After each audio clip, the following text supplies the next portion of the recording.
Welcome, everybody, to another edition of the Inside ND Sports Podcast. I'm Tyler James, and I'm joined once again by the one and only Eric Hansen. Together, we cover Notre Dame football, recruiting, and more for InsideNDSports.com on the Rivals Network. The Inside ND Sports Podcast is presented by Dead Soxy, makers of the best premium socks I've ever owned. Are you still wondering what to do about those last-minute stocking stuffers? Or maybe you're like me and have barely started shopping yet. Do you need a gift for that random relative or goofy friend that gets you something and you aren't usually prepared to return the favor? Well, Dead Soxy has you and their feet covered. Head over to deadsoxy.com and use code LUCKY at checkout for savings exclusive to our Inside ND Sports Podcast listeners. That's right.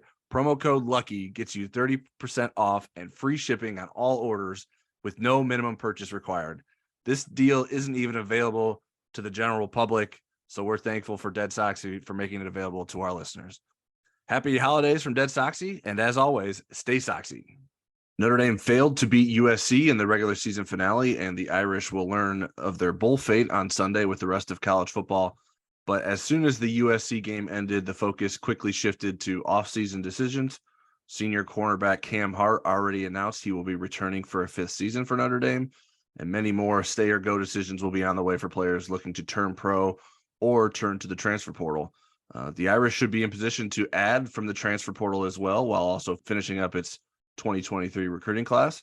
So we wanted to bring Rivals National Director of Recruiting Adam Gorney onto the podcast to help us look at some options. Adam, thanks for joining us. Hey, guys. Adam, before we get into portal candidates and recruits, I wanted to get your thoughts just on Notre Dame's first season under head coach Marcus Freeman. What did you see this season that was encouraging for the Irish, and what did you see that may be concerning moving forward? Yeah, and as we all know, and people that listen to this podcast know, that it was a rough start. Obviously, the Ohio State game, and then Marshall was really the low point. But since then, I mean, you look at the job he did, maybe a little bit of a reset, more comfortable in the job. There are definitely some big wins in there. Beating North Carolina, that's playing for the ACC championship this year.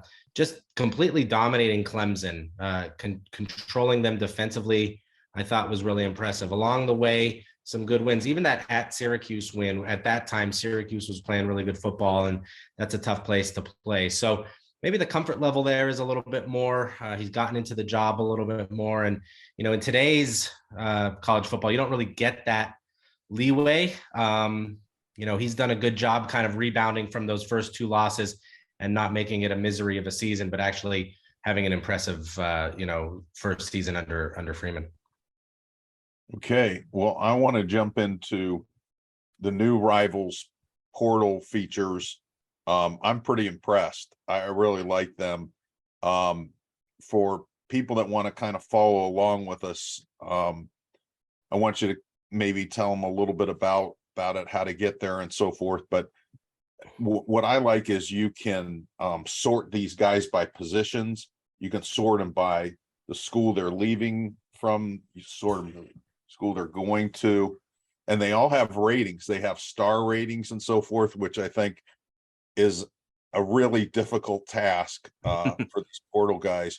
So give us a little bit of the detail about the portal features and what you like about them, what fans can look forward to. Yeah, this is a long time in the making, and once the transfer portal, obviously we do this for a living, so we follow it incredibly closely. Once the transfer portal started to become something that was not just a one-off, I'm going to take one or two guys here, and became really almost as important as high school recruiting, and if not more important for a lot of teams that are looking for immediate fixes at certain positions. We felt we needed to build a product for our subscribers that was as good as our high school product and as in depth. And so once we really started digging into the transfer portal, I can tell you I've been on countless conference calls about how this is going to look technology wise, what the best way to do this is. And what we felt was, because it's so unwieldy, so it's so hard to sort of follow who's in, who's out, unless you're basically living on Twitter all day, or like you guys covering one specific team.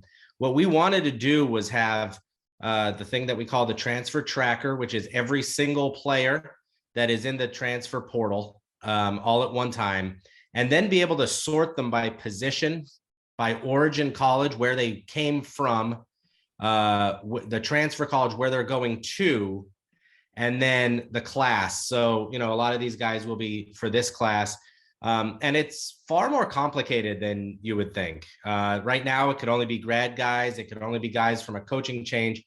December 5th is when really something hits the fan and we all lose our minds, because it's just going to be an absolute madhouse. And it might be an indictment on college football. There are certainly concerns about this for the sport, but we have to follow it the way, it's coming together. So, you look right now, Texas's backup quarterback, Boise State's starting quarterback, Michigan's essentially starting quarterback from last year, who has an incredible record, Arkansas's backup quarterback, Georgia Tech's starting quarterback, Wisconsin's backup, Indiana's starting quarterback. They're all in the portal. That's only at quarterback. So it has completely transformed the way that we cover recruiting, the way we think about recruiting, and how we have to move forward with it. And so lastly here, I think that one of the most important parts of having this portal product in place now is that we're going to have 3 rankings for recruiting classes, because we thought it was incredibly unfair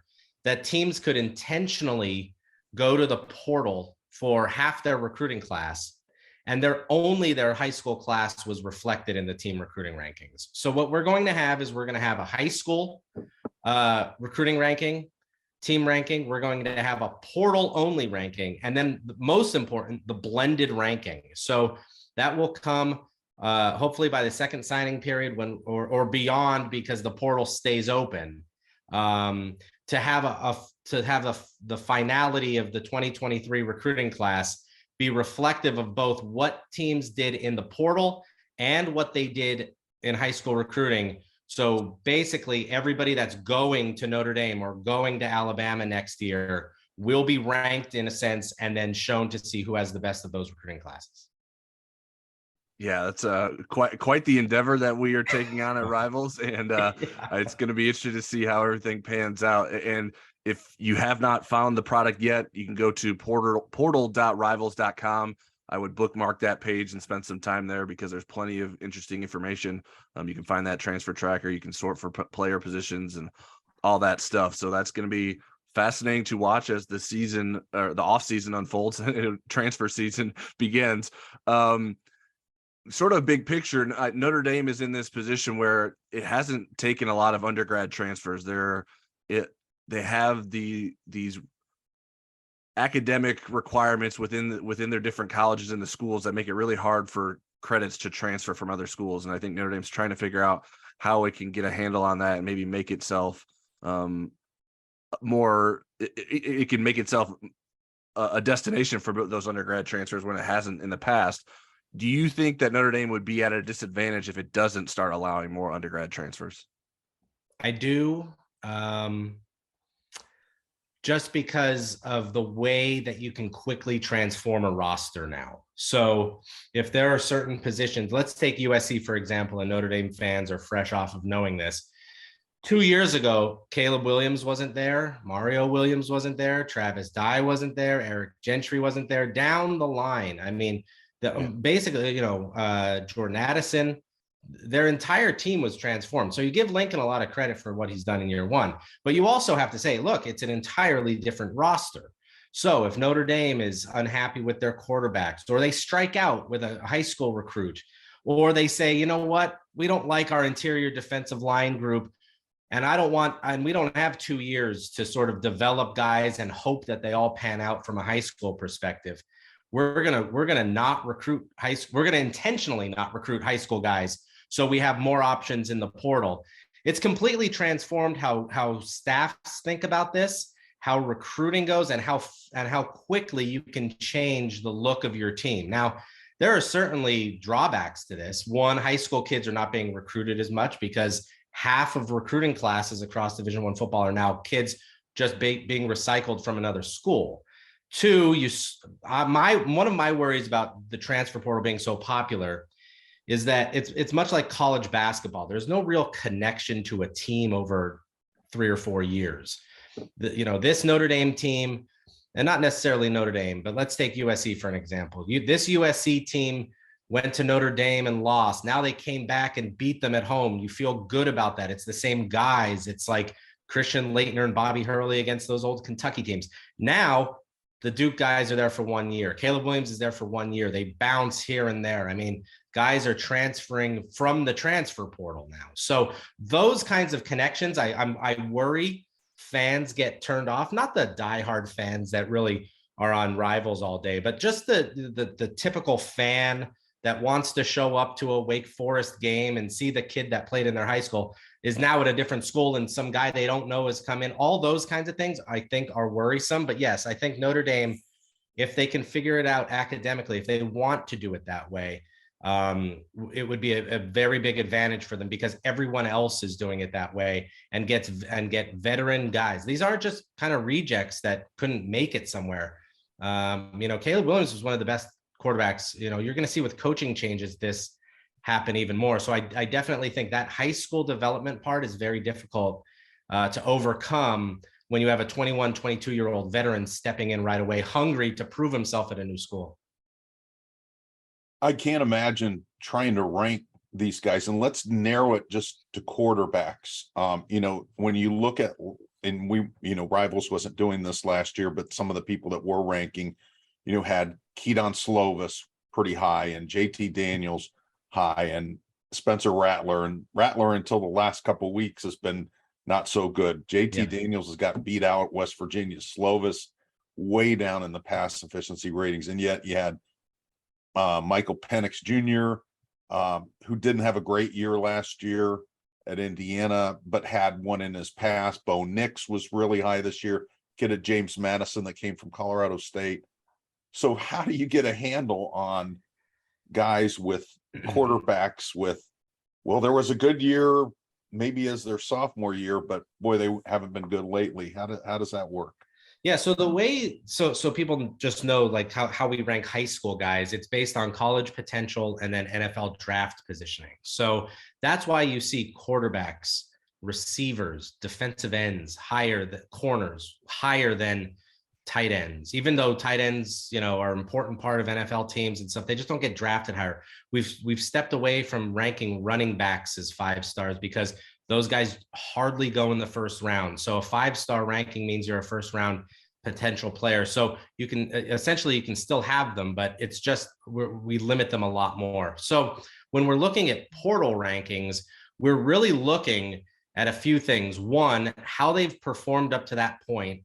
Then how we project that they're going to perform at their next school, and then how they're going to be drafted. So, it's very difficult, but Hudson Card had, certainly on lower attempts, but had higher percentage and would have projected out if he kept those percentages higher than Quinn Ewers at Texas. So we think he has potential to be really special at his next place. Cade McNamara, I don't know exactly his win-losses at Michigan, but if JJ McCarthy wasn't there, he would have continued to have success there. So we think he's going to have potential to be a guy that can have success at the next place. We don't think he's a potential first rounder down the line, but somebody to take him in the 4th, 5th round, that means he's probably still a low 4-star kind of kid. So that's kind of how we have to look at it. And believe me, Eric, it is a lot of, on the fly. It is a lot of, taking shots. And we've seen, the good thing is, in part, we've seen these high school kids pretty much since they've been in 8th and 9th grade. We know 90% of them since around that time. So we have a decent idea of how they're going to project into college. That's tough. In college, we've seen them now probably for 6-7 years, whether it's through high school into their college, performance. And so we can still sort of get a grasp on it. There are definitely guys that are tough to really know. Christian Valu, the Penn State kid, or Deacon Hill at Wisconsin, the Paul Tyson, who's transferring from Arizona State, Jack Tuttle, who basically can't stay at a school for more than 3 weeks. So, you figure these guys, you try to figure it out, you try to place them somewhere, but the rankings are not just to slap some stars on some kids, because at the end, these kids will all end up somewhere. And with that blended ranking, you're going to have an impact on recruiting classes. So Adam, you mentioned Hudson Card there. He's the top ranked quarterback in the portal currently. And we believe that Notre Dame will be entertaining a quarterback transfer this offseason. Can you give us sort of the scouting report on Hudson Card? I did find out this week that he will be graduating from Texas, and so that would make it an easier transfer situation for someone like Notre Dame. What do you think potentially Hudson Card? Now, this is jumping a few steps ahead. Obviously, we don't even know if he wants to come to Notre Dame or if that'll end up being there. But what would he look like in Notre Dame's offense potentially? Yeah, I think it would be a very good addition. He's a very talented quarterback that just got sort of, if Quinn Ewers was still at Ohio State, he'd probably be the starter at Texas. There's probably no doubt about that. In the preseason, and Sark played this a little bit, we all knew Quinn Ewers was going to be the starter, but Hudson Card didn't back down from that competition. And, a lot of people thought he looked better in the preseason. There were some predictions that he was going to be the starter game one. So this is not just some sort of, backup that, he came in with Quinn Ewers and knew he'd be a backup and was fine with that. This is a kid that wants to compete. He threw 107 passes this year, about 69% completions. That's pretty high-end elite stuff.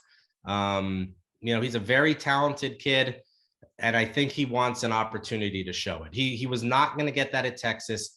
This is why the transfer portal is good, because kids that are sort of skipped over or recruited over still get an opportunity to show what they can do somewhere else. So he's a guy that, can run, can move around a little bit. He's going to be a very competent guy that's not going to turn the ball over, and he'll move it down the field for them. Okay, Adam, when the floodgates open on Monday, and I don't know that everybody's going to jump in on Monday, but who do you think will be the top quarterbacks once we get everybody in there? And maybe if there was somebody you thought would be beyond Hudson, a good matchup for Notre Dame to look at. See, yeah, and that's the thing that's very difficult, because we're talking, if you think it's surprising at the high school level about who jumps in or who commits where or who decommits where, now we're talking about across the country, not only backups, but there's talk DJ Uiagalelei will be in the portals by that time. You look at somebody, just in the ACC alone, who's the backup at Wake Forest if Sam Hartman returns? There's talk Drake May is looking to possibly get into the portal, and that Alabama might be a destination for him. Like, this is something that I don't think people comprehend. It's kind of like Y2K. Like, you didn't know what was going to happen, but like you felt something was there. But this is actually going to happen. It's going to be insane. And it's going to be insane because there are desperate coaching staffs out there that need immediate help. And whether that's Hugh Freeze on day one at Auburn, and he looks at his quarterback room and goes, this is not going to cut it. This is not what we need. We need to go to the portal immediately, and we need to ramp up the NIL dollars. And we need to that's why I'm trying with my staff, trying to say, look, we need to look at recruiting completely differently. This is about money, and this is about immediate success on the football field. This isn't about a guy going to pick a school that's going to sit there for 2 or 3 years and wait. You look at Miami. Are one of those guys going to bounce out? Does Mario Cristobal sit there and go, these guys are just not working out for me? I need help immediately. You look across college football. Almost at every school, you can make an argument for their quarterback or backup quarterback leaving for a different way. And the transfer portal was big last year. It's bigger this year. It's more important this year because it's now like really a part of the fabric of recruiting. Oklahoma's starting and backup quarterback left last year. And UCF's starter went to Oklahoma. And, it's just, that's what I'm talking about. Like, everybody goes everywhere, and it's like free agency every single year. Yeah, it's fascinating. And one of the other obstacles I think Notre Dame will face is that because it recruits the way it does, it recruits so many recruits that want to come to Notre Dame and not just play football, but they want to get a Notre Dame degree. Yeah. And so there may not be guys that are in as big of a hurry to transfer out, even if they are buried on the depth chart. And so you get in sort of a tough situation there where it's like, well, even if you want to bring in a bunch of guys, you maybe can't unless you want to start chasing guys off and ruining your graduation rate. So I think it's going to be an interesting time for Notre Dame and sort of figuring out how to navigate all of that with all those different situations. Yeah, and I think you're seeing the same thing at Stanford now. They've, David Shaw resigns and they moved on from him. And I've talked to all the Stanford commits now, and a lot of them are like, you know what? I'm not crazy about the situation here. 1, 2, 3, and 9 seasons isn't great. And now the guy I wanted to play for is gone, but it's still Stanford. I might be willing to go there and sit and not play this transfer game and all those kinds of things. So I think, and I do think you see that at a place like Notre Dame, where not every single thing is about instant gratification. And, you can get an XYZ degree at a lot of schools that's very similar to another one. But with that degree, with Stanford, even with like Duke and Michigan and those schools, I think there is a little bit of a different idea about who they're bringing in and the idea that, they're going there for more than just football right now. Adam, I'm curious what you think of Tyler Buchner, what you think his ceiling is, given he had some experience as a backup as a freshman, 2 starts, hurts his shoulder. So he doesn't have a lot of experience. But if you're Marcus Freeman, and Tommy Rees, what do you think of Tyler Buchner's potential as a starting quarterback at Notre Dame or somewhere else?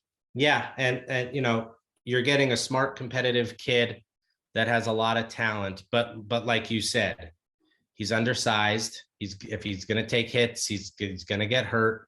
And really, that was really the concern when he was in high school out here in San Diego. He put up insane numbers, but he didn't play anyone that probably is even playing Division III football. Like, you just don't know what you're getting 4 or 5 years down the line when Miles Murphy and Brian Brzee are breathing smoke and fire coming at you in the backfield. Like, you just don't know what that projects to. So, I think he's a very talented kid. I think he does need more seasoning and absolutely protection and stop him from running as much, because there are quarterbacks that like to lay the wood, but there are also ones that take a lot of hits and know how to kind of absorb that. He's got shoulder injury, you get that, you kind of be concerned about that. We've seen him struggle at times, but we've seen some really good throws too. I wouldn't be shocked. They get Minchie, who's much more sturdy. I wouldn't be shocked if they were shopping for somebody else. Buchner is a very talented kid. Does he lead you back to the college football playoff? I'm not entirely certain he does. Yeah, well, one guy we got to see, Caleb Williams, in the season finale. I thought he does a really good job of protecting himself. He's running around like a madman, but he's not afraid to slide when he knows that he could be putting himself in a bad position. Like even Bryce, like just real quick, Tyler, sure. Even Bryce Young, like he's tiny. He's tiny. He's so small in high school, and he runs around a little bit too, but he knows how to go down. He knows not to take those shots, and he's playing against SEC guys every week, and he's frustrating the hell out of those guys. So I think there is a way that Buchner can learn to do that. I covered Tim Tebow at Florida, and Urban even told him, you got to be able to, you think you're big, but these guys are much bigger than you. We don't need you taking shots like that. And so that is a skill that quarterbacks do need to learn. You mentioned a couple programs earlier. I'm curious, is there a program that you think could be the next one to sort of use this USC blueprint and sort of flip its roster over pretty dramatically this offseason? Yeah, I think you would look at teams that have struggled this season with first or second year coaches. So I think Texas would be one to watch. I think Oklahoma would be one to definitely watch. I think Miami is going to hit the portal like you can't believe. Like, I think those teams, like the teams that have high expectations, not only for themselves, but they're paying their coaches a ton of money. I think those are the kind of teams that you're going to see go into the portal and get the guys that they absolutely need to fix themselves. I think Florida, 6-6 first year under Billy Napier, even though, they only got blown out against Georgia, and pretty much everybody does. I think, the clock is ticking there to get this fixed really, really quickly. And then A&M. I think A&M is one of the most interesting stories, not only playing so poorly this year, not only having guys, driving 100 miles an hour in parking garages, and who God knows what was happening in the locker room at Mississippi State or at South Carolina. I lose track, but now guys are leaving, left and right. Either they're being processed out or they're leaving because of, the offense sputtering so much. I think Jimbo is going to be a guy that gets in there and says enough's enough. And, we can develop Walter Nolan and Shamar Stewart and Evan Stewart and all these guys, but we need immediate help here because, he can walk away with $86 million and feel good because that's his buyout. Some incredibly irresponsible AD gave him such outlandish money to fail up. But he has pride on the line too. And I think he wants this to be fixed immediately. And I think he sees his roster and he's not entirely sold those are the guys to do it. Adam, you alluded to NIL money being involved in the portal. Yeah. How much of that is within the guardrails of what NIL is supposed to be? How much of do you think is not at all what it was intended to be? Guardrails? No, there's none of that. Until and when I started, I actually did a series on Rivals like a year and a half ago on NIL, and my interpretation was like, guys can now make money off their name, and I was so naive after talking to all these handlers and runners and agents and people involved in this, and these guys don't fall into that category, but the open doors people who are very involved in NIL and all these kinds of things, they said that's not what it's going to be at all. It's going to be guys who are alumni pooling money and then buying players. That's essentially what it's going to be, and that's what it has become. Rhett Bomar a million years ago worked at a car dealership and got a free car and a lot of money, and he basically got booted from Oklahoma. And now they're publicizing T-Mac at Arizona getting a car yesterday. Like, that's the way that this has changed. And there are a lot of guys out there. And, someone just did a big story about you can't even approach one of the top high school quarterbacks without talking at least $750,000 now. So that's where this is going. And it goes deeper than that. It's guys are, and I know this personally, I've heard it from 3 or 4 people about certain guys. They are getting early NIL deals to shop that to other schools for bigger NIL deals. So This is not just some kid saying, wow, I get $1 million to go play at this school. This is saying, all right, I'll commit to your school with a $1 million NIL deal. And then I'm going to go shop that to get more money from somebody else. And I dare you to hold me to any contract that I've signed as a 17-year-old kid. So that's where we are. So yeah, absolutely no idea until Congress gets their hand around this and puts laws together, that this is what it's going to be. You cannot fix it any other way. Now we hold our breath for that to happen. And we all know that is not exactly something that they first understand, second, want to really get involved with. And third, one of the things that the NIL people were afraid of to begin with was that every state can put together different laws. So Florida jumped out early and said you could basically do anything. And then some, California, where I live, said after that, they could be employees, which means that it grants them these protections and those protections. And then some states said you can't have it at all. So, I think NIL has completely transformed, just like the portal has, how recruiting works. And it makes it difficult to report because there are kids I know for sure are committed to schools right now that have absolutely no intention of going there, but they have the best NIL deal and they're shopping it around to other schools to get one. Yeah. So that's where we are. Yeah, as if this wasn't hard enough to cover in the first place. Right. Adam, switching back to the high school recruiting class, Notre Dame, it sits at number 2 in the Rivals team rankings so far. And I think for a while we sort of expected Notre Dame to just sort of naturally fall down as some of the other programs built out their classes, but that hasn't happened yet. Do you think that Notre Dame stays in the top 5 by the end of the early signing period with where it stands now and what other classes may add? Yeah. And so this is one of the reasons why we wanted to have that blended ranking is because it's important, because as you look at the numbers, and so for people who are sort of unaware of how this works, is we take the top 20 ranked players in each recruiting class, because what used to happen it's basically the Houston Nutt rule. He would manipulate recruiting rankings by signing 33 guys or whatever, and so those numbers would be inflated when they didn't have the players. So we take 20, we cut it off at 20. So Alabama having 24 and Notre Dame having 25, that doesn't give an advantage to Notre Dame in any sense, because it's the top 20 guys. And right now, Notre Dame has one more 4-star than Alabama. So they should be right in the range there. I definitely think it can stay within the top 5. It'll be interesting to see how Alabama closes, because they're kind of in line for a big time close. Georgia will close strong. We Damon Wilson out of Florida could be a potential 5-star. Mateo Uiagalelei looks like Ohio State is the leader, if not them, Oregon or Georgia. So, add a 5-star there. So Notre Dame, if not done, is pretty close to done, but the rankings for their classes aren't completely finished. I really hope to see Brennan Vernon at an all-star game. I've heard he's the greatest player ever, and I've heard he's trash. I don't know which one is true, and I want to see him. He sure looks like Joey Bosa. I'll tell you that. That's what he looks like, just his personality and just how he plays the game. Drake Bowen is a guy that is certainly under 5-star consideration.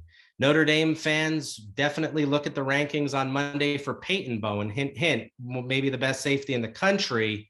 If he sticks with Notre Dame, that would be absolutely huge. So, there are definitely guys, the kid from Rock Island, Jagasaw, is super talented. We want to see him against national competition to see, where he kind of, falls in the rankings. Dylan Edwards is an interesting kid who sort of is like a mix between Blake Corum and Deuce Vaughn. He's not as small as Deuce. He's not as big as Blake Corum. So that's certainly a very strong comp if he really blows it out at an all-star game. So there's still a lot of movement in this class that could still happen. And it's really a credit to the job that Marcus Freeman has done. We all knew he's a very affable guy, very likable, young, relatable, but he's recruiting incredibly, incredibly well. A lot of talented kids that had opportunities to go elsewhere. Last one from me, Adam. How important is it for, and I think Marcus would be good at this, is it for coaches to be able to recruit their own players, players considering the portal, say, now, you need to be patient, because there's young talent, guys that are top 50 type players that want to play right away, and they can't always do that. Yeah.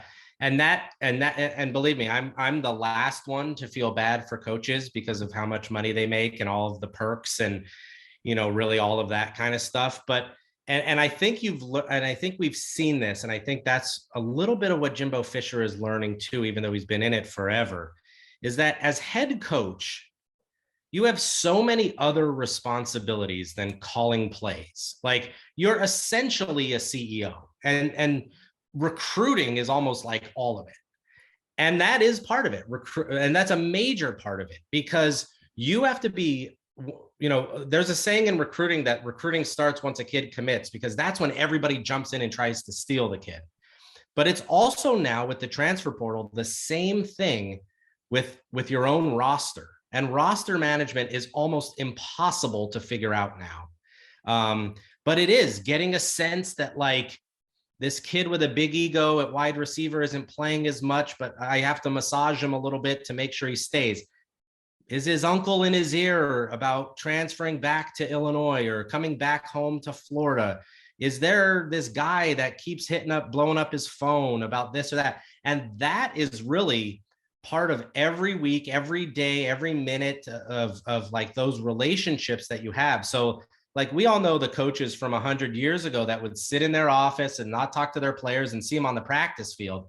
And those days are completely over if you want to win at college football. It's all about relationships and roster management and understanding, like, here's another example. There are definitely college football players right now, probably a lot of them, a lot more than we'd want to admit, that are being hit up by agents and by handlers and by runners of agents saying, if you leave Notre Dame and come to this school, we can give you $1 million.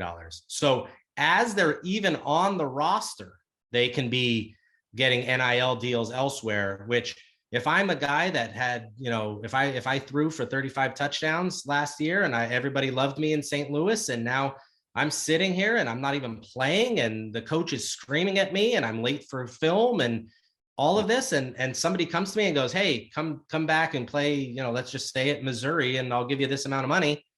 That's appealing. So for our business, it's great. It's not only like it used to be there was a recruiting class, they'd matriculate to college, you'd sort of forget about them because you were so busy with the new recruiting class. But now it's everybody on every single roster is basically still being recruited at all times. So that's college football today for you. Well, Adam, that's all we have for you. You're going to have some more people to rank but that probably entered the portal at the time we did this podcast. So we'll let you take a nap. Yeah. We'll let you get back to that, and hopefully you can survive a pretty crazy December. And we're really excited about all the work you guys are doing with the both the portal coverage and also the normal recruiting coverage as well. All right, thanks, guys. As a reminder, the Inside ND Sports podcast is presented by Dead Soxy, maker of the best dress socks you'll ever wear. Still wondering what to do about those last-minute stocking stuffers? Need a gift for that random relative or goofy friend that gets you something and you aren't usually prepared to return the favor? Dead Soxy has you and their feet covered. Head over to deadsoxy.com, that's DEADSOXY.com, and use the promo code LUCKY at checkout, and you're going to get some savings that's exclusive to our Inside ND Sports podcast listeners. That's right. Lucky gets you 30% off and free shipping on all orders. There's no minimum, and this deal isn't available to the general public. Remember, all the socks come with a patented technology with a no-slip guarantee. They're made from bamboo for that premium luxury feel. Great colors and designs that match up with the team we cover and you follow. So happy holidays from Dead Soxy, and as always, stay Soxy. All right, now it's time for questions. Our question segment is powered by Acre Pro Midwest Farm Group. When it comes to land sales, it pays to have experts in your corner. Acre Pro Midwest Farm Group are your local farmland specialists. With decades of experience in Indiana agriculture, no one knows the market better. Whether you're doing a 1031 exchange or simply buying and selling farmland, your local Acre Pro agent will walk the land with you and ensure the deal is done right. Visit acrepro.com or call 765-587-3185 and talk to your local land expert today. Again, 765-587-3185. You can submit questions to us on Twitter or the Insider Lounge message board before every podcast. I'm at TJamesND and Eric's at EHansenND. First one I have for us, Eric, is from at Coffee Dark Roast. How did each position group do? And he lists all the different position groups and then gave us 3 different categories. Either they met your expectations, exceeded your expectations, or fell below your expectations. So let's go one by one here for the both of us. First one is quarterback. I would say it met my expectations. I didn't realize Drew Pine was going to play as much as he did, but I thought, to have a quarterback finish in the top 20 in pass efficiency in the regular season, I kind of expected that of Buckner. The play was not consistent from one week to the next, but it was about what I expected with inexperienced quarterbacks. I would go below expectations. I mean, and that's sort of taking into account what I thought Notre Dame's offense could be with Tyler Buckner at quarterback. Now, I would say probably Drew Pine played to what I would have expected from Drew Pine. So I guess you could probably look at it 2 different ways there. But overall, I'll say that the quarterback position was below expectations. All right, next one, running back. With running back, it exceeded my expectations. I had high expectations for that group. Estime and Diggs were more consistent. Diggs was just more dynamic as a sophomore than I maybe gave him credit for. And they didn't have Jadarian Price, who I think is really good. So they definitely were above my expectations. Yeah, I'd echo that. It was an impressive group. I thought there was potential in that group. But I was at one point I was like, man, I mean, there was a chance based on how the spring was going that Jadarian Price could have been the leading rusher for Notre Dame. And then the guys obviously did pretty well without him. So certainly Chris Tyree would probably fall in someone that maybe was below expectations, but the room as a whole, I would say exceeded expectations. All right, next wide receiver. Below expectations for me. I thought that certainly Lorenzo Styles, I thought he would be better than he was. I thought some of the older guys would have better numbers. I realized there were injuries involved with them. I thought Tobias Merriweather would get more opportunities. So all in all, below my expectations. Yeah, I'm below there as well. Tight end. They met my expectations because I had very high expectations for Michael Mayer, and I figured there would be a good supporting cast, and at different times it was different people. Mitchell Evans kind of popped in there in October and did some things. And it looked like Eli Reardon was going to be pretty good. And I think a lot of these guys are going to be pretty good next year.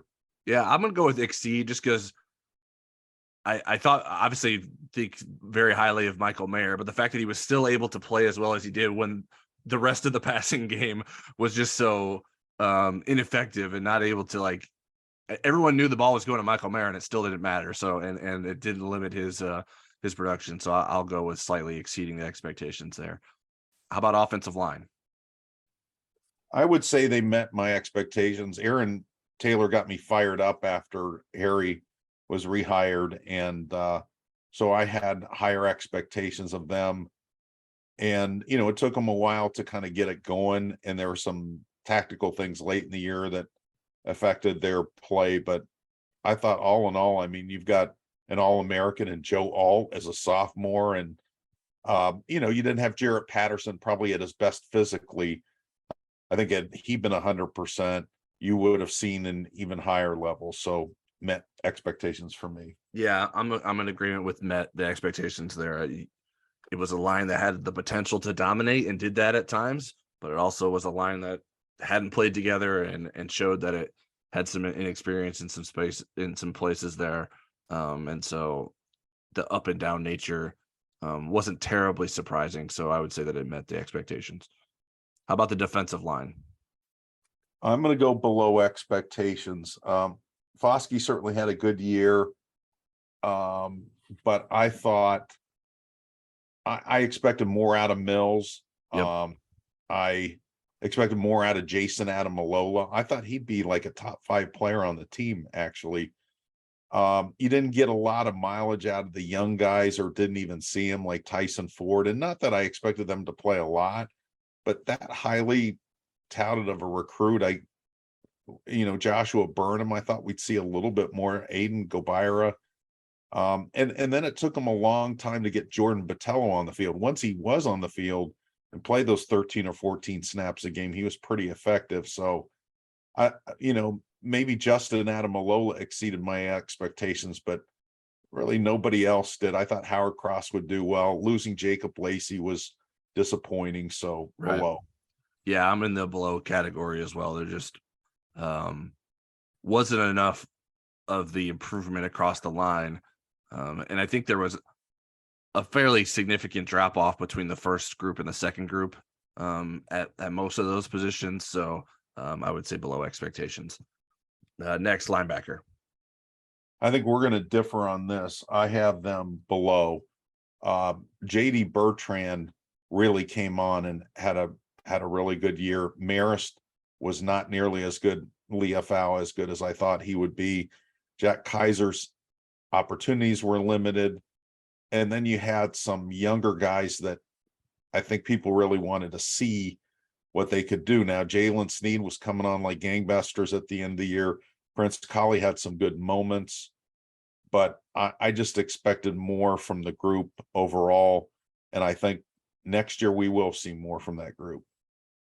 Well, I'm gonna agree with below expectations now. I think our disagreement would be like in terms of the quality of play throughout the season. But I still didn't think they necessarily met expectations. I didn't agree with some of the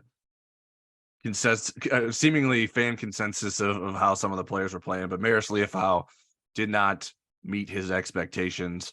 I would say probably even within the program, he was being. I mean, I don't remember which it was one of the games early in the season. It might have been like the North Carolina game. They were even like put him out, like he was named as by the team by the broadcast, like this is the defensive player to watch, and you know that they get that from Notre Dame staff, like that they didn't just pick that name out of a hat. He also had a really good game against North Carolina a couple years ago too. Right, and so I just think that there was very high expectations for him, and I don't know that he necessarily met them. And Jack Kaiser's season was a bit hard to track in terms of like what it seemed like he was doing well, and then all of a sudden he just wasn't playing. And then I know some of that is just based on personnel and playing nickel so often, but it was sort of a baffling season to sort of figure out, okay, how good is he playing? How much should he be playing? And so just I probably don't need to say anymore, but below expectations for the position group. Next, cornerback. They met my expectations. I didn't have high ones for them. Cam Hart just never seemed like he was 100%. And so I thought he played below expectations because of that. I think he still got that player in him, but Tariq Bracy played a lot better than I thought he would. And Ben Morrison played way better than I thought he would as a freshman. And, they didn't have a ton of depth there. Those sophomores really didn't play at all. Their sophomore class. Jaden Mickey, I thought he'd contribute a little bit more, but overall, met the expectations. And I think that's a position group with the arrow pointing up for next year. Yeah, I would say exceeded expectations. That was one of the position groups that I had as a bigger question going into the season. And while like Cam Hart didn't necessarily play to the expectation that we thought, I think when you look at how much better Tariq Bracy played than I would have anticipated, and Benjamin Morrison, I don't know that anyone could have anticipated him playing as well as he did. I think as a group, you got to say that they might have been too hard a grader there. Exceeded their expectations. How about the safety group? I said met expectations. I mean, some individuals played better, but I've always been a honk for Xavier Watts. So maybe I unfairly ranked him so high that I'm not giving him credit for exceeding other people's expectations. Brandon Joseph was solid. I think people passing Houston Griffith on the depth chart was a good thing because he just has never figured the college game out. But I mean, they were a solid group. So I said met. Yeah, I said met too. I was between met and below expectations. Brandon Joseph was good, but not like the American good. Yeah, he wasn't like a defensive stalwart there. Like you had to know where Brandon Joseph was on the field at all times. DJ Brown was up and down, which I think that's sort of what you expect from him at this point in his career. Xavier Watts came on. Ramon Henderson had some good moments. I thought there'd be more memorable moments from this season from Ramon Henderson than there was. So, but I'll go with met expectations. It wasn't necessarily. He also had to play some nickel too, which I'm not sure is right. Yeah. Best. Yeah. And he's definitely a different kind of nickel than Tariq Bracy. So it's sort of an interesting contrast between the two. All right. How about the kicker? I mean, 72%. I'd say he met expectations. That's kind of what he was at Arkansas State. And a lot of his field goals were from 40 to 49. He attempted 18 and 10 of them were from that range. Yeah, I would say met as well. Nothing surprising either way there from Blake Grupe. How about punter? Way above expectations. John Stott was incredible at flipping the field and also not having his punts trickle into the end zone. Agreed. How about punt return?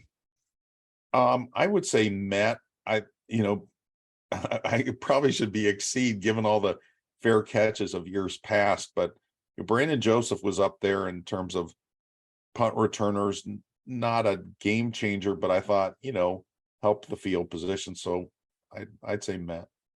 I would go with exceed just because I'd sort of given up on the idea of punt return having any sort of impact on the team. So And a lot of it's 6 yards. All right.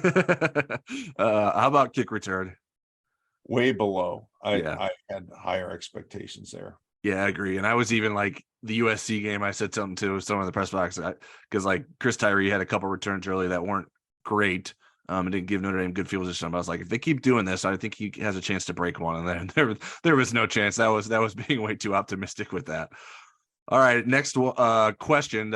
Thank you for at Coffee Dark Roast. That was a very good question and probably something we could have written stories about rather than just spend a handful of minutes on the podcast. So next question is from at Drew Brennan 77. It looked like USC did whatever they could to get Jaden Mickey on an island with no other receivers on the side he was defending. Is there anything Notre Dame could have done to mitigate those situations, or is that basically it is what it is? Well, I mean, if they were playing zone, I would think that you could get a safety over to his side, or at least have a safety leaning that way. And also if you're playing some zone, I guess you could flip Morrison and Mickey, so that Mickey wasn't on an island. I mean, before the snap. I'll let you kind of dig into that because you do the film studies. Yeah, I mean, I haven't done a lot of studying on the cornerback play. I just it wasn't, in my opinion, like the deciding factor in that USC game. So I didn't spend a lot of time reviewing it. So I'm not sure what you would do. I mean, you can't just like wait to see USC lineup and then run all the way across the field with your cornerbacks. Right. Like that's just not realistic. And obviously, I mean, either way, he's going to be matched up on someone. Now, maybe formationally, it's not on an island as Drew suggested here, and I don't really know. Like I said, I didn't go back and drill down on it too much. I think defenses in general throughout the season sort of ended up with Jaden Mickey on an island. I think that was sometimes a result of poor planning from Notre Dame's side, but he was targeted 4 times. All 4 of those times the pass was caught for 71 yards by USC wide receivers. So I'm not sure what Notre Dame could have done. You can only do so much, and especially if you're running tempo and all those things that, Right. And USC has so many wide receiver options. It's like, okay, what you're gonna overload to help out Jaden Mickey on Mario Williams, and then leave yourself exposed to Jordan Addison. Like, there's a lot of different things there. I think you just sort of have to hope he can get the job done. Like that was when I asked Marcus Freeman after the game how much it stressed the defense that both Tariq Bracy and Cam Hart was out. He sort of went straight to Cam Hart because they needed that it was going to put Jaden Mickey in more vulnerable positions than even than Ramon Henderson was put in by playing in the nickel spot in replacement of Tariq Bracy. Right. Even if he's not isolated formationally, they can find, I mean, there's quarterbacks you've seen that know when there's a weak spot and they look for that defensive back and throw to that receiver. So he could even been, around other receivers and still they would have found Jaden Mickey. Yep. All right. Next question is from Rico Benes at Mikey Beef 95. What is your evaluation of Al Washington's first year on the job? I got asked this in my live chat Wednesday, and my evaluation is he has something to prove. I didn't, as we mentioned in the coffee dark roast question, I thought the defensive line played below expectations, and I thought recruiting didn't go as well as it looked like it was going to go. I don't know that Keon Keeley exiting the class was necessarily his fault, but they whiffed on some other really good defensive line prospects. I think they've got a decent class, but doesn't match a lot of the other position groups. Yeah, I would say probably below expectations on the recruiting front, and then the coaching thing. I'm not sure. Like I don't know that I feel strongly one way or the other. I thought, like we mentioned, that the D-line group would be better, but maybe that I had too high of expectations. I mean, for instance, Riley Mills is someone you pinpointed as someone that we thought would do better. I agree that I thought he would have too, but I also thought Riley Mills would do that last year, and he didn't either. So maybe that's more of a Riley Mills thing than a coaching thing. If he didn't sort of make the leap either under Mike Elston or Al Washington, and I think his sort of position moving around, I'm not sure how much that's helping him, Riley Mills. So I think Notre Dame did a good job. Al Washington did a good job of adjusting and playing Justin Adamalola more at that field end position later in the season and getting him on the field more because I thought he played pretty well. But I would agree with your assessment. Like he still has some things to prove there. That this wasn't necessarily a banner year for Notre Dame's defensive line, but it wasn't necessarily a terrible year for the position either. Next question is from Ohio Gold on the Insider Lounge. Do you think it is more likely that Tommy Rees will return next year as offensive coordinator or leave for another position? That's another one I got in chat on Wednesday. I would have thought maybe at the beginning of the year there was more of a chance. When you're 75th in the country in total offense, I don't know that gets you the jobs that you're looking for. I know that there's a lot of people that feel like Tommy has a lot of potential, but again, the year that Notre Dame's offense had, even if you say you kind of mitigate things, if you're talking about a college, I mean, he recruited or had a hand in recruiting most of the players. So by the same token, if he's looking at the NFL, they're not really concerned about how he's recruiting. But I still think there's a better chance than not that he would come back next year. Yeah, I'm leaning that way too. I mean, we're really just guessing at this point. It obviously depends on what's available to him. But like you said, I don't think that this season necessarily maximized his potential options this offseason. Right. So that would lean me towards saying that he would stay and maybe trying to put a better final season on his Notre Dame resume in the future. All right. Next question is from @GoldenDomer281. When do you anticipate any coaching changes or player transfers to be announced? Well, coaching changes, they usually don't announce those until after the signing period, if they're going to do those. And then it could really extend all the way into late January and such, with NFL teams looking at assistants, and offering them jobs and so forth. So I don't really anticipate many, if any, coaching changes, but they usually come out of left field. So I don't write them off. As far as transfer portal guys, I think Notre Dame likes it when their players wait until after the bowl game to do that. That's certainly within the window. I'm not sure everybody is going to cooperate with that. And maybe we'll see some people as soon as Monday jump in there. Now, again, when we were talking to Adam Gorney, we talked about how good Marcus Freeman is at re-recruiting his own team. And I think Notre Dame will have less of that, less of the early ones than some other teams. Yeah, well, I don't know. I mean, they had a couple already in the season that happened. Right. Well, and it happens every season. I think Michael Young and people like that. Lawrence Keys last year. Right. So but yeah, it doesn't seem like there's a lot in December before the bowl game. But again, if they're not playing, there's no reason to stick around. Right. Yeah. I mean, like there could be guys that have been buried on the depth chart, have had injury issues that it's like, let's just get in the portal now. So, I mean, my answer to this question is whenever and forever. Like this is a never ending thing now. This doesn't, I mean, I know there are transfer windows now when you're supposed to get in the portal, but it's a never ending process. Cause that's just when you go in the portal. That's not necessarily when you decide where you're going. Right. I think there will be a wave this part of the year, then there'll be another wave at the end of the spring, and so it's going to be pretty constant. I think I mean, as a reporter, we have to always be on guard for it. There's not like okay, we don't have to worry about this right now, because it's just it's always going on. Next question is from Nathan Reynolds at Enforcers 2117. Of the quarterbacks who have entered the transfer portal so far, who is your top guy or guys would you like to see Indy go after? Well, Hudson Card, as Adam Gorney mentioned and we mentioned, is the top rated guy so far, but I'm not sure that I'm sold on any of the ones that are in the portal right now. I think there's going to be a lot better options once the doors completely swing wide open on Monday. And again, I think there's going to be some people that wait beyond Monday that are pretty good quarterbacks that enter the portal.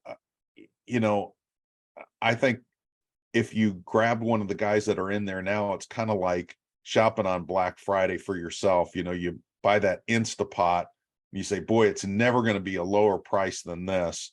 Right. And then it sits on your shelf forever and you never use it. You just got a great price. I think you need to wait, even if you are quote unquote paying a higher price or just being patient. I think you're better off because there's nobody on there that really makes me think, wow, these guys are better than Tyler Buckner and Drew Pine. So I'm wanting to be patient, see what else is out there, like Devin Leary or Hartman, Sam Hartman, if he jumps in, people like that. Those are the quarterbacks I'm more interested in Notre Dame pursuing. Yeah, taking the question on its face, I would say Hudson Card, and I think he's a level above those other guys. But I mean, it's hard for us to say like with any certainty. I mean, how familiar am I with Hudson Card? Not terribly. Haven't spent a lot of time watching Hudson Card. He doesn't exactly have the longest resume in the world. Right. He doesn't have a lot of starting but experience. when you compare him to, I mean, you've seen what Cade McNamara can do. Is that go in favor for him, or does that get held against him? So there's lots of different Boise State quarterback has had a weird career. I mean, he could end up being really good, but you're rolling the dice. I'd rather get somebody that's got more of a proven track record. Yeah, and Boise State played better without Hank Bachmeier than it did with him this season. Right. So it's hard to know, and that doesn't mean that Hank Bachmeier can't be a good quarterback again. So these are the type of thing like quality, like trying to rank, like the job that Adam Gorney has to do in terms of trying to rank these guys in the portal.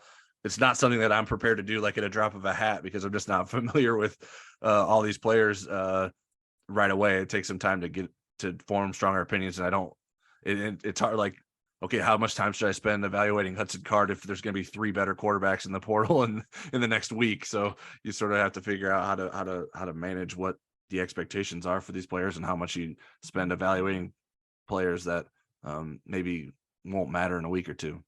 But I do think Hudson Card will be someone that's worth considering, and yeah, I do. And Notre Dame could very well end up with him. We don't know yet at this point. Next question is from @Henry Bede. Over under 33.5 new scholarship players on next year's roster. I would say under that number. I think they're going to end up signing 27, maybe 26 if they lose somebody right at the end. I don't think they're going to have 7 transfers. I think that number would be under that. So that would, doing the math, if I did my math correctly, that would be an under 33.5. Yeah, I'm going under as well. I'll have to see Notre Dame bringing in like 6 or 7 transfers in one season to feel like that's going to be a routine thing that Notre Dame's going to do. So I'm just not convinced that they'll get that many guys. I do think they will get a few guys and could be very impactful players, but I'm not sure that it will hit that quantity quite yet. All right, next is from Irish92 on the Insider Lounge. After Kenny Minchey gets the usual ND bump from all the recruiting services, now that we've signed him, does that keep us in the top 5? Well, he signs in December, but I know what he means, that he's committed. I'm going to go with Adam Gorney's answer. I don't think Minchey's affects it one way or another. I don't know that it's going to be markedly. He probably will be among the top 20 recruits, which is all they rate, but I don't know that that's enough to push that number markedly better. It's certainly not going to push him past Alabama. Will it hold off other teams? I mean, there's other teams that are looking to add 5 stars here down the stretch. Notre Dame, I don't think, is going to add that kind of caliber recruit here at the end. So by Adam's estimation, I think he basically said he thinks that they will stay in the top 5, probably not at number 2. Yeah, Notre Dame's not going to add a 5-star at the end here. Like none of the guys they're recruiting that are targets are going to be 5 stars, but it could add multiple 5 stars in terms of guys that are already committed. So I think that is going to be what will or won't keep Notre Dame in the top 5 probably, and even high in the top 5 like they are right now at number 2. If Brennan Vernon's a 5-star recruit, if Drake Bowen's a 5-star recruit, if Peyton Bowen's a 5-star recruit, which it sounds like he's going to be based on the hint Adam said, and then he also signs Notre Dame. That's the important second part of that equation, that Notre Dame will stay there. I will add that, like, some people think that Notre like what Irish 92 said, that Kenny Minchey is going to get a bump because he committed to Notre Dame, and some people think that Rivals lowers kids when they come to Notre Dame. So I think it's just not the case. Like, whatever bump Minchey is getting won't be because of his commitment flip. It's because of the senior season that he had, and the more evaluators that are getting a look at him from the Rivals recruiting staff. So I don't know that what we see next week when the rankings are released and updated for the 2023 class, it will be related to Kenny Minchey committing to Notre Dame. Next question is from @IrishFan102. Can you walk us through the football players' schedules between now and the bowl game, breaks for finals, holiday travel, practice schedule, etc.? I also want to go on the record that Marie Biafori consistently asks the best questions of the week. Okay, I'll go on record with that too, with Marie.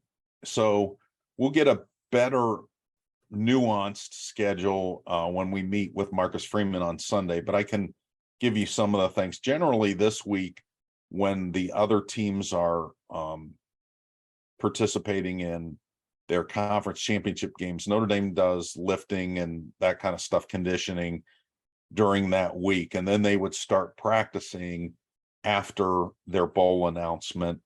They have finals between December 12th through the 16th.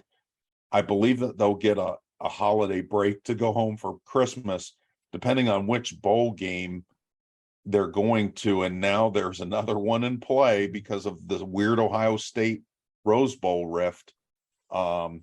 It trickles all the way down to Notre Dame.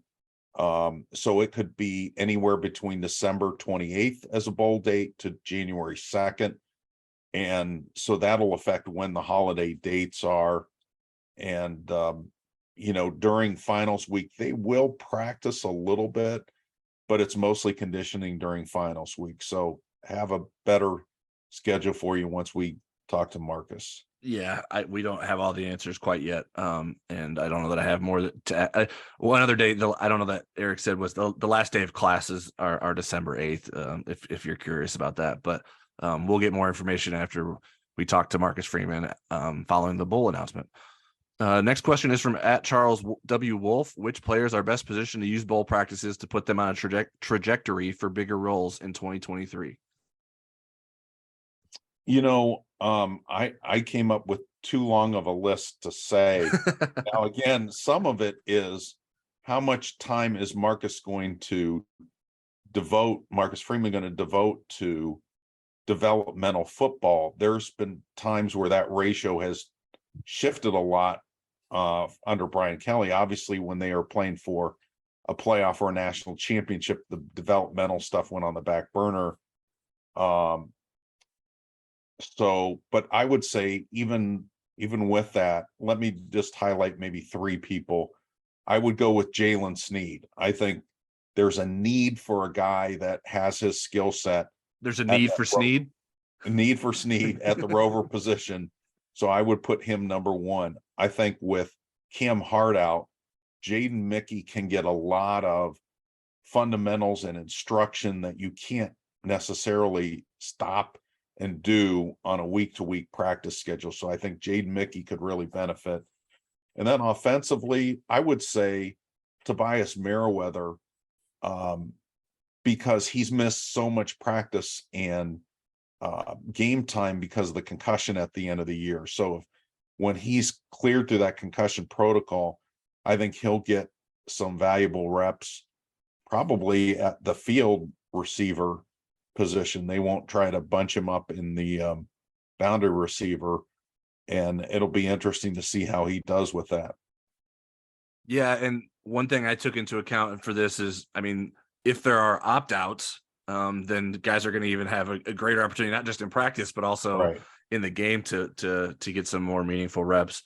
So when I think of that, I think maybe Holden Stays at tight end and Jordan Botello at defensive end as guys that they were on my long list. Could get on there. Well, yeah. Well, I had some of my guys on my list, so I could just throw guys on top. So we have a long list together. Aiden Kiana, I know, was another one that I think could have an opportunity. And then the other one that I wanted to highlight was just basically any of the younger interior offensive linemen, whether that's Rocco Spindler, Pat Coogan, Billy Schrouth. I think they should be getting a lot of opportunities in both practices because those are guys that will be competing for starting spots next season. All right, next question from noted best question asker of every podcast, Marie Biafore at Biafore_Marie. What do you think will be the focus during bull practice? Do you think certain positions will be opened up so the players that have not been starters can battle and compete for more playing time / starting time, particularly the younger players?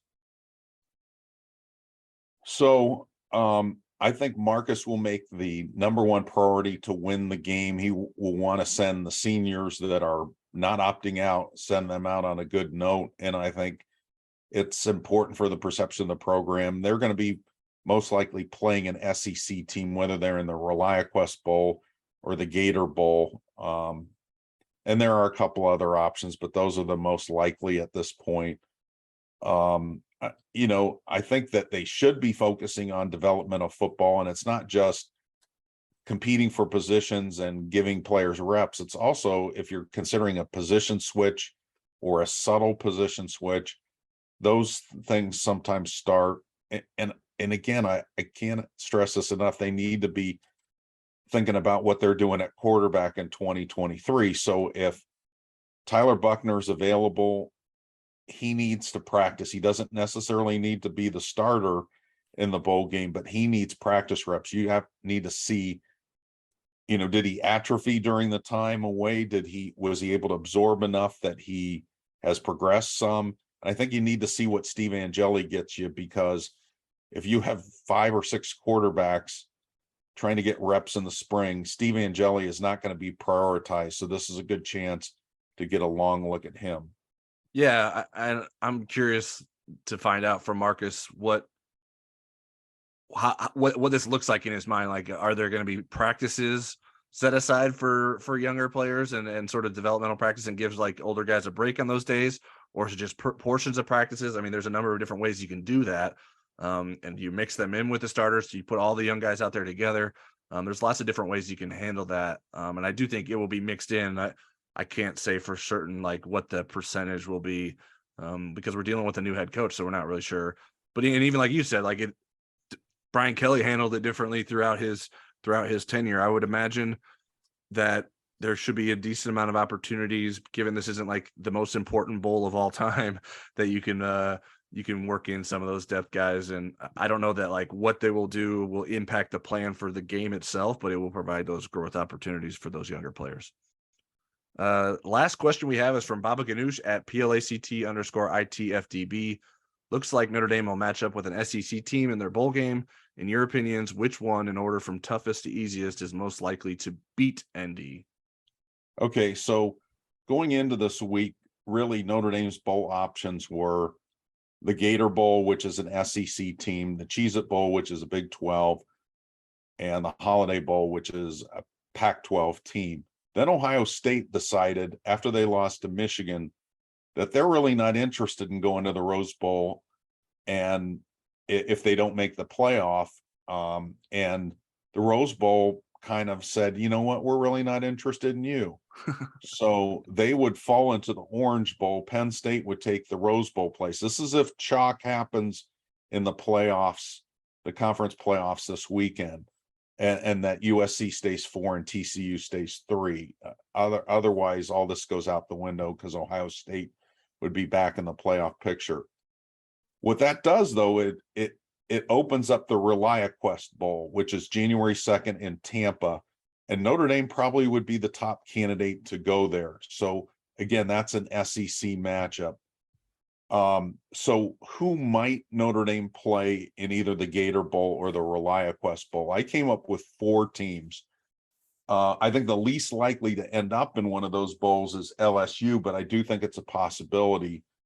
Ole Miss, South Carolina, and Mississippi State. And in terms of matchups, I think LSU is the most difficult matchup for Notre Dame. I think Ole Miss, with their fast-paced offense, I think they would be number 2. Mississippi State or South Carolina would be number 3. They're really hard to get a feel for. They are a team that scored 6 points against Florida before scoring 63 the next week against Tennessee, and then also overwhelming Clemson on Clemson's home field. They also only scored 10 points against Missouri a couple weeks before the Florida game. So which team are they? I kind of picked somewhere in the middle. And then I think Mississippi State is the easiest matchup. By no means easy, but I think Notre Dame's strengths will play out well against Mississippi State. Yeah, I didn't include LSU in my options. I would agree with you that they would be the toughest, and I don't know if they would be the least likely. I don't know how to like handicap that in terms of whether or not. I just don't want to get my hopes up that that will happen because it would be so amazing. SEC plays matchmaker with their teams, right? So it's not necessarily a tiered thing. And right now, LSU wouldn't be ranked high enough to be in the New Year's Six discussion. So they would have to go somewhere else. Now they could go to the Citrus Bowl, but the ReliaQuest Bowl would be kind of in play for them.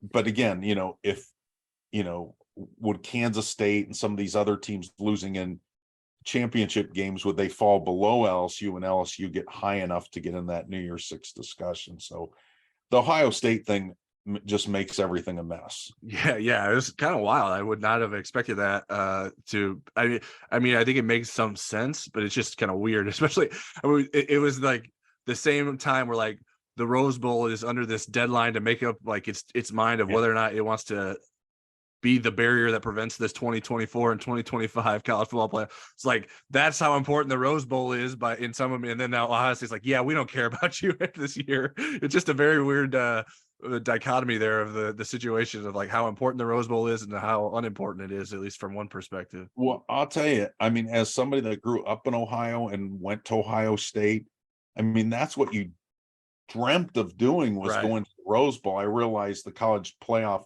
waters that down a little bit, but I mean, my sophomore year went out to California, had a great time. And that was like the dream vacation of all time. And I still say it was one of the most fun times I've ever had in my life was going out to California for the Rose Bowl. Yeah, and if Ohio State thinks playing in the Rose Bowl is bad, imagine playing in the Rose Bowl when it's in Dallas. With no people in the stand. That was my Rose Bowl experience. But anyway, back to the top. So like LSU, I mean, that would be a dream. If there's any way that that's possible, it's hard to imagine like people not trying to move earth to make that happen. It's just like that's the perfect bowl scenario, right? I mean, how could you like that would be the most attractive New Year's Six bowl immediately because just of the storylines there with Brian Kelly and Notre Dame. But so I did rank the other three. I put South Carolina at the top just based on the way that they've been playing as of late, and then put Ole Miss second and Mississippi State third. I could flip flop Ole Miss and South Carolina. I just think South Carolina has been playing better as of late. Now maybe that won't continue when it's not getting up for a game against like it was easy for them to get up for games at the end of the season. Now, will it be the same against Notre Dame in a bowl? I don't really know. So we'll see how that plays out. It's really hard to anticipate. Bowl games are a total crapshoot in terms of what team's going to show up and what their motivation will be. So I can't say with any certainty what that looks like. And we'll certainly be discussing that once we find out who the actual opponent is and the destination is on Sunday. All right, that's it for today's episode of the Inside ND Sports Podcast. If you don't already, you can subscribe to us on Apple Podcasts, Spotify, Google Podcast, and other popular podcast platforms. If you like what you hear, give us a star rating, leave a review, and share our podcast feed with a grocery store clerk. Check us out on YouTube. If you're not subscribed to us there already, we're planning to do a Monday Night Live show to react to Notre Dame's bowl assignment this coming Monday, so look out for that. And we'll be back for another podcast next week. But until then, Stick with InsideNDSports.com for all your Notre Dame football coverage needs.